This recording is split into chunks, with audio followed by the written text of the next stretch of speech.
আসতে গেলে আপনাদের আসতে হবে সাহিত্য পরিষদ স্টপেজে। সাহিত্য পরিষদ থেকে আপনি সোজা আসবেন, এসে আপনি ক্রস করবেন হচ্ছে রাজা দীনেন্দ্র স্ট্রিটের ক্রসিং। তারপর সেখান থেকেই আপনারা বদ্রীদাস টেম্পল স্ট্রিটের দিকে আসতে পারবেন। ওখান থেকেই সামান্য দূরত্বতে শ্রী শ্রী চন্দ্রপ্রভুজির মন্দির। এই মন্দিরটা বদ্রীদাস টেম্পল রোডে অবস্থিত। খুব সম্ভবত 1867 সালে এই মন্দিরটি নির্মাণ করা হয়। 150 বছরের পুরনো এই মন্দিরটি।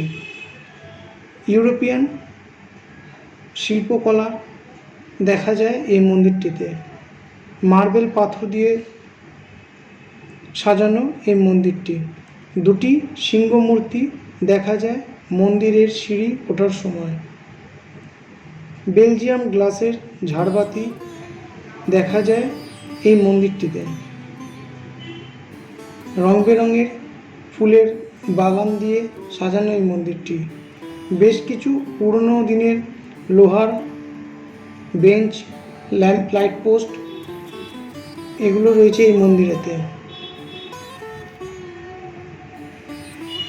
চন্দ্রপ্রভুজির নিত্য পুজো হয় এই মন্দিরটিতে। জৈন ধর্মাবলম্বী ও অন্যান্য ভক্তরা আসে পুজো ও দর্শন করতে।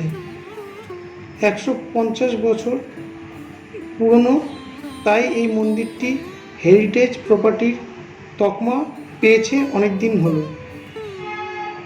মন্দির ও প্রভুজির দর্শনের সময় সকাল 6টা থেকে বেলা 12টা পর্যন্ত ও বিকেলে 3টে থেকে সন্ধ্যে 7টা পর্যন্ত।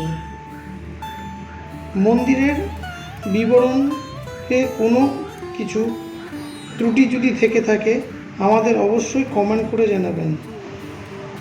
আমি আপনাদের পলঞ্জন পাঁজা, সাথে থাকুন, দেখতে থাকুন পাঞ্জা কালেকশন।